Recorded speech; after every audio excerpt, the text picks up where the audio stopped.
En revanche, nous, on sera sous terre, dans un endroit dans lequel il n'est plus possible d'agir. Un endroit dans lequel rien ni personne ne nous sera utile, comme le dit le verset.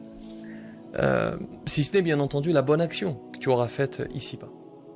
Assalamu alaikum wa rahmatullah, bienvenue à tous. Il y a un sujet parfois considéré comme tabou dans nos sociétés, un phénomène universel qui suscite méfiance et parfois même une certaine gêne. Alors que, selon certains sondages, plus de 70% des Français n'y pensent pas forcément au quotidien, la plupart des musulmans évoquent ce sujet sans tabou ni concession. Parfois, on entend certaines personnes critiquer cela en disant « Vous les musulmans, vous êtes tellement obnubilés par la mort que vous en oubliez de vivre. C'est une véritable obsession chez vous. » Mais cette préoccupation est-elle réellement une fixation ou bien reflète-t-elle une vision spirituelle radicalement différente de celle de l'Occident ?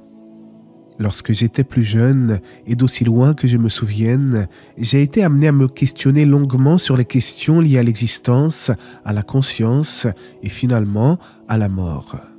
Ayant grandi dans un environnement plutôt favorable à l'athéisme, la mort n'a jamais été abordée clairement par mon entourage, et pire encore, on ne me répondait que vaguement lorsque je posais des questions sur ce sujet. On me laissait entendre que ce genre de questionnement était quelque peu morbide, comme s'il n'était pas normal pour un jeune enfant d'évoquer ce genre de sujet.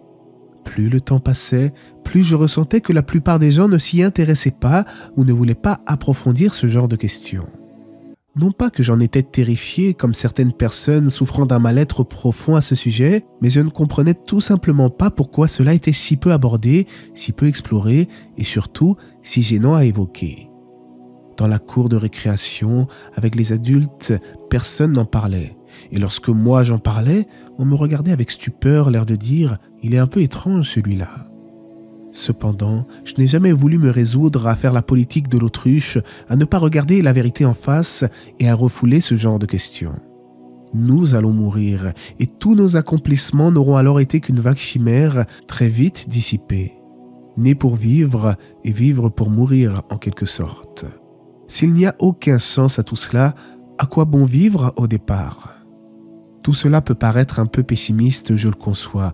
Mais grâce à l'islam, j'ai trouvé un véritable sens à mon existence. Je ne vais pas revenir sur toutes les preuves attestant de la véracité de cette religion, car ce n'est pas le sujet du rappel. L'islam considère la mort comme un passage vers un autre plan d'existence, plutôt que comme une fin absolue. Le Coran nous dit très clairement « Toute âme goûtera à la mort, nous vous éprouverons par le mal et par le bien à titre de tentation, et c'est à nous que vous serez ramenés. » Le Créateur nous enseigne que la vie terrestre est temporaire et sert de préparation à l'au-delà. Le Coran et les hadiths du prophète alayhi salatu wassalam rappellent régulièrement l'importance de cette réalité. Les musulmans sont donc encouragés à se rappeler de la mort, non pas par obsession morbide, mais pour mieux orienter leur vie et leurs actions vers le bien. Le prophète de l'islam lui-même évoquait la mort en disant « Rappelez-vous fréquemment celle qui coupe les plaisirs ». En effet, lorsque l'un de nos proches meurt et nous quitte, nous n'avons guère envie de festoyer, de nous amuser, voire même de nous alimenter. Cela car bien que la mort ait ce retour naturel vers notre Créateur, elle a ses affres et son lot de tristesse. Elle est ce rappel puissant sur la condition humaine, le reflet de notre propre fragilité.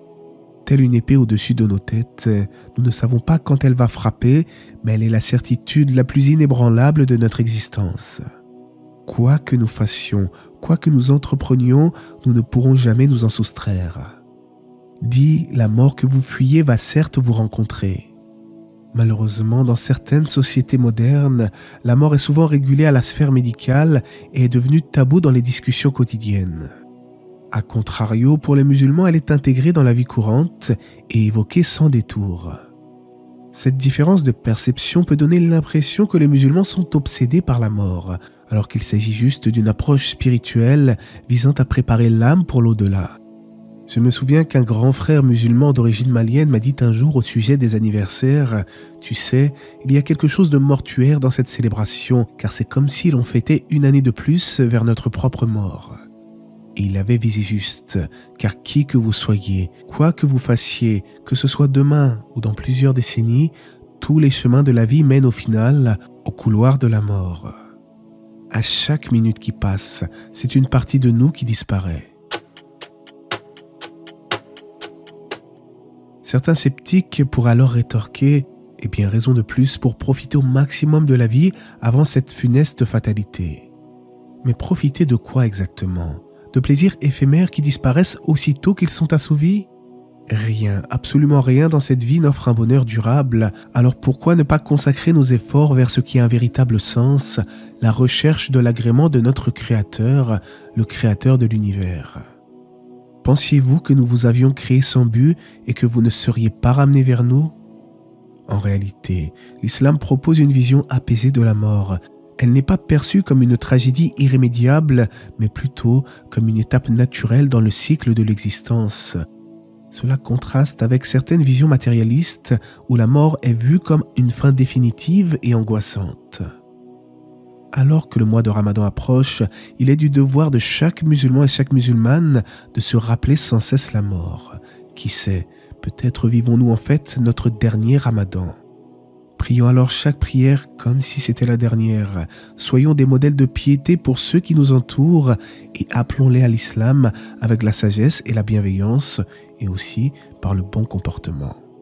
Car elle arrive doucement mais sûrement, elle est là, prête à nous saisir.